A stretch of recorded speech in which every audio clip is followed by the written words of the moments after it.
Hi, everyone. Again, welcome back. I spoke a lot yesterday, almost lost my voice, but I'm feeling a lot better today. And I'm still testing negative for COVID. So I think we're going to be fine for classes next week.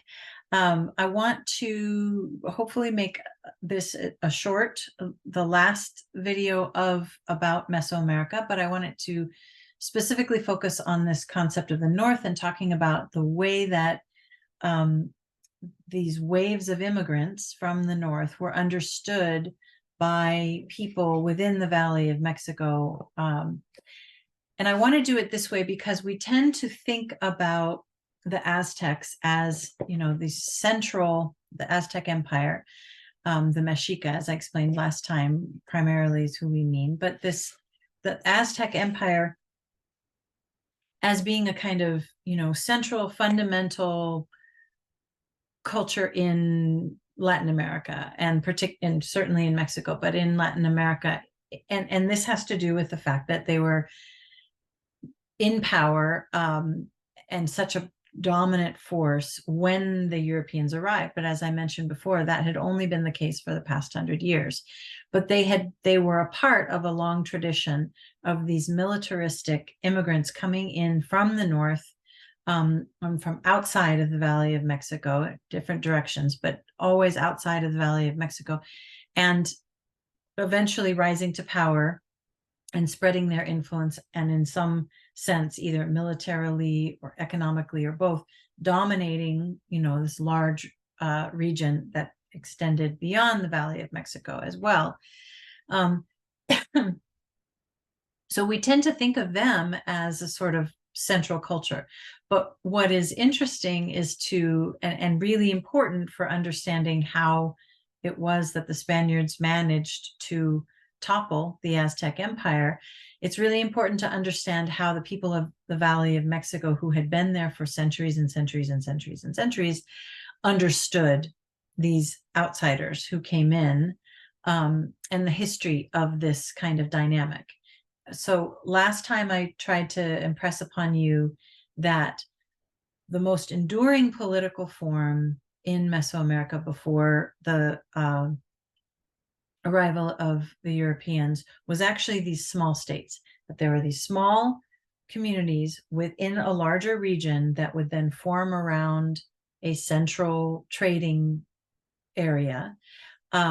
And that this had to do with the fact that of the geography of Latin America, where there were many of these kind of self-contained regions, either surrounded by mountains like the Valley of Mexico is, or defined by ocean on one side, jungle on another, etc. But these regions that had ecological diversity within it, so that there was lots of different kinds of resources in a close enough area so that people could travel back and forth, and that there could be different established communities, political entities who maybe spoke even different languages, but who centered around a trading center, and then from that rose up a small state in which there was a kind of hierarchical power structure, and these different communities were a part of it, and that those were really the most enduring kinds of political entities that formed within these protective regions, and that within those regions, the origin story, the kind of cosmology understanding of the relationship of humans to the natural world was always one in which they were understood as the people and the origin of the world. The world was born in this region, this place. Humans were created there, and that this region within this definable place was the more ordered, fully formed part of the world, and that everyone that existed outside of that region was still in process, was in some way less orderly, less developed, etc. I tried to explain that was not necessarily good or bad. There was a place for both order and chaos, but there was danger associated with chaos. So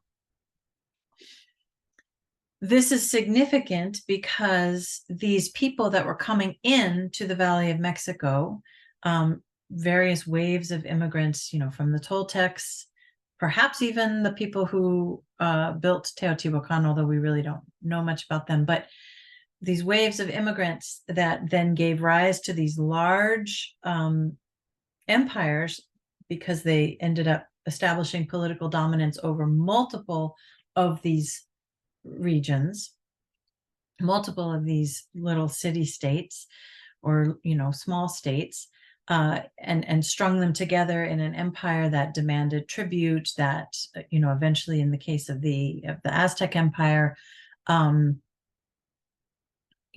waged wars to obtain humans for human sacrifice, etc.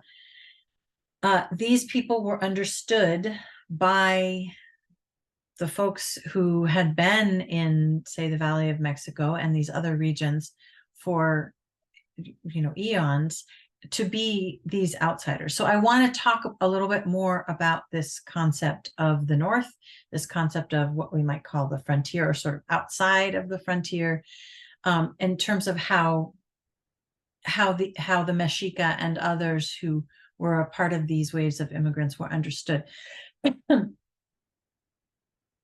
Because, as I said, it's important for how Europeans came to understand, misunderstand and understand the political dynamic, and also why they were able to forge alliances with so many indigenous people, so many of these much longer in existence political entities, not just communities, really, like, nations, former nations that were under subject peoples, that were under the power of the Aztec Empire, because it was these allies that allowed the Spaniards to conquer and to topple the Aztec Empire. Spaniards were a small group of people, but they had an enormous indigenous army behind them. And so, and that's not strange if you understand that the Aztec Empire was an invading force and had been only in power for about 100 years, and that there was always these tensions. So I want to talk a little bit about the meaning of all of this in terms of the worldview that I spoke about before. So I'll repeat myself a little bit, but I talked last time about this common idea in Mesoamerica of a sacred center of the universe, from which the whole world and human life originated, and that this center was frequently understood to be the place where people lived and had always lived, right? And the notion then was that the people and things from outside of this sacred center, from beyond, say, the ring of mountains in the Valley of Mexico, were less fully developed, more chaotic, more disorderly.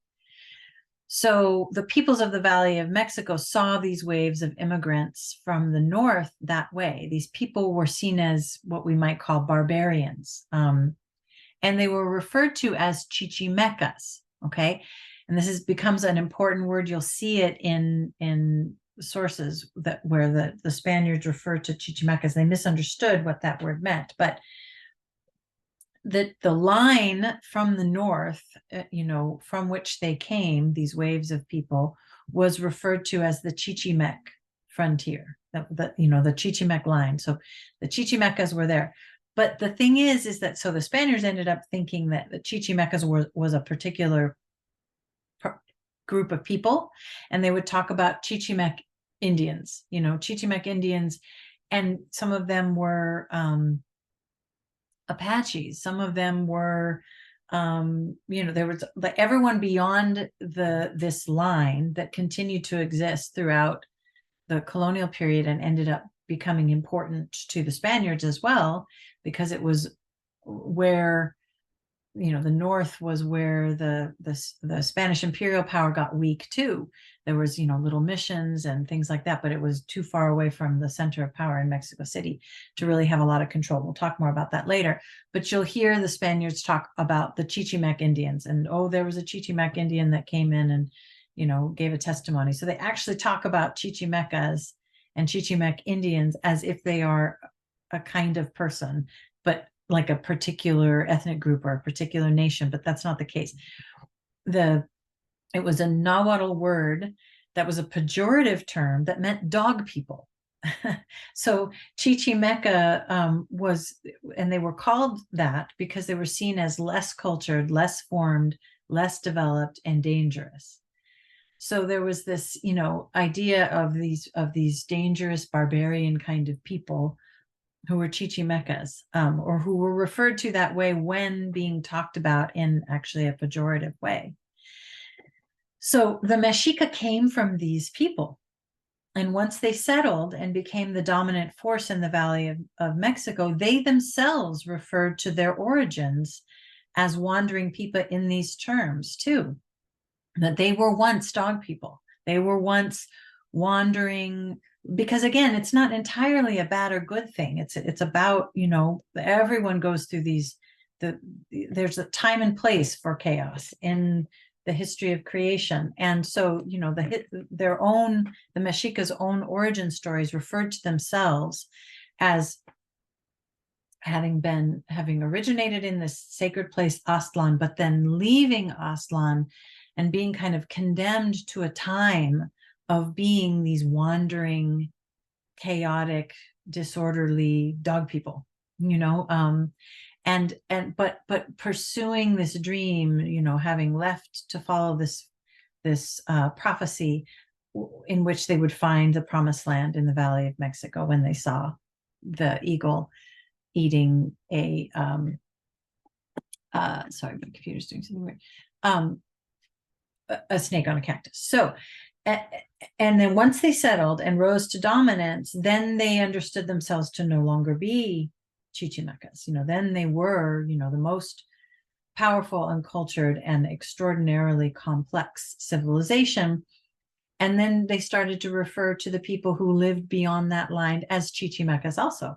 They out there were still in that chaotic kind of phase. So the people, but the people that they conquered, still often spoke in their histories about the origins of these great Mexicas in a kind of disparaging way, and talked about the Mexicas as having been descended from dog people.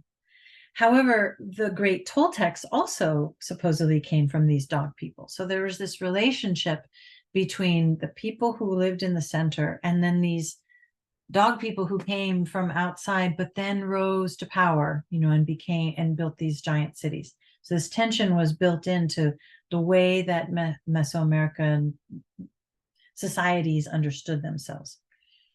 So this is the tension that existed in the worldview of the outsiders and those who believed that they had always existed, that their ancestors had always existed within the protective sacred valley, or within the protective, sacred center, navel of the earth. The outsiders wandered in search of their promised land and found it in central Mexico, and established dominance and imposed order, a new kind of order on this region, creating a new sacred center in a land that was not their own, and claiming the right to do so based on prophecy. This is the way that the Mexica understood themselves and their relationship to the land. But the other inhabitants of the Valley of Mexico, for instance, often believed that they had descended from the original people, and that the dominance of these outsiders was a part of a cycle of conquest, and that the rise and fall of these particular aspects of divine and natural forces, but that they themselves would outlast these empires.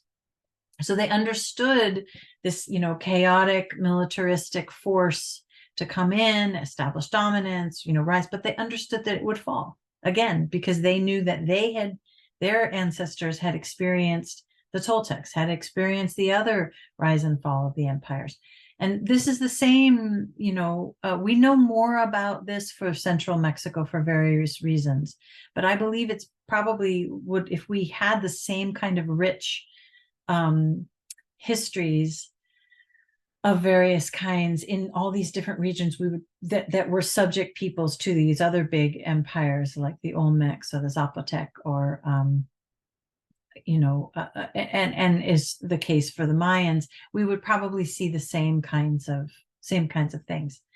But in particular, the Valley of Mexico, because that northern frontier really was, there weren't really different kinds of people who lived beyond the northern frontier. They were more migratory, and they did come from a different kind of agricultural reality, and they did move in a different sort of way. So at any rate, that's an important tension that existed, and this is the atmosphere that the Spaniards would encounter.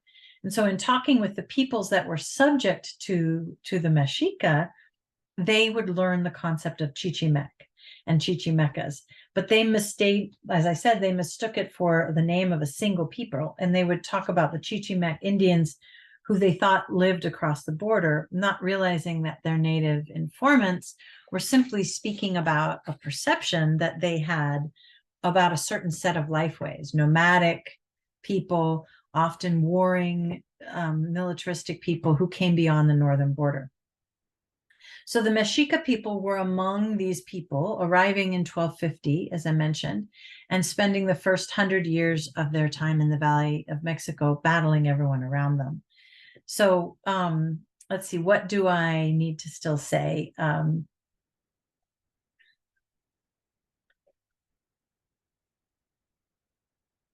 So the main thing I think I need to still say about that is just to say that they arrived with this notion of prophecy and the sense that they were meant to impose a new kind of order on the Valley of Mexico that would unite and harmonize the forces of the sky and the earth in a new way. So they arrived with this notion, at least this is the way that they understood themselves according to their histories.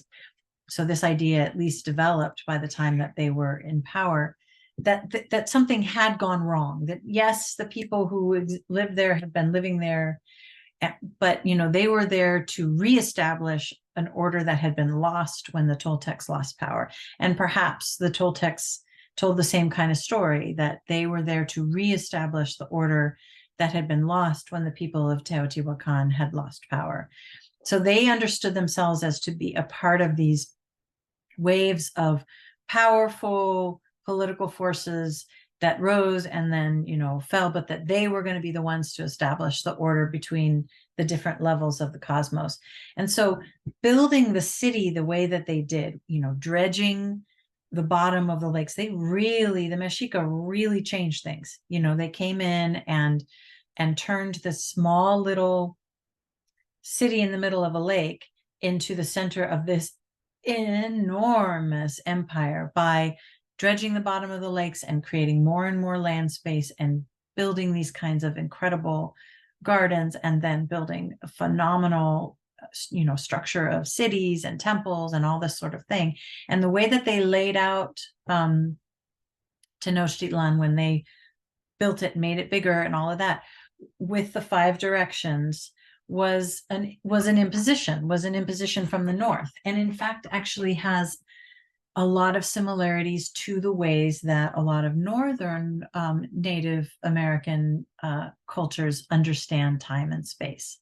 So there's a really fascinating and not fully understood history of migration, both north and south, that brings all kinds of different concepts. But there are more nomadic peoples who understand time and direction in this particular kind of way, from the north of what came to be known as the Chichimec border, and these smaller settled peoples that existed in the south. So that is probably the main thing I want to say, except to say a tiny bit more about Huitzilopochtli than I said last time, which is just, again, I kind of want to, I don't know why I want somebody to take up the study of Huitzilopochtli, but Huitzilopochtli is, as I said, Huitzilopochtli and Tlaloc and Quetzalcoatl are the three important deities or representations of the divine that were important to what we think of as the Aztec Empire, important to the Mexica. Quetzalcoatl associated with Teotihuacan and the Toltecs for that region, but much, much longer history existed all throughout Mesoamerica, and an important harmonizing force to, thinking about connecting the sky and the earth. Tlaloc is the rain god. And then Huitzilopochtli is a sun god, but also associated with war, and also sometimes with teaching, and associated with the hummingbird. And the hummingbird is a really important symbol in Mesoamerican tradition as well, but a more recent one and more associated with the Aztecs or the Mexica, who unites this notions of war and notions of wisdom and passing on the wisdom. So hummingbirds are both, ferocious. Actually, they are really ferocious. They fight each other, and they also are in constant motion. And in Huitzilopochtli was associated both with teaching and passing on wisdom, and also with a fierce strength, and with war, and with the sun. So that's all I want to say about that. And then I will talk next about the Andes. But I just want you to keep in mind those kinds of tensions when we talk about the colonial encounter that you will learn about soon. Okay.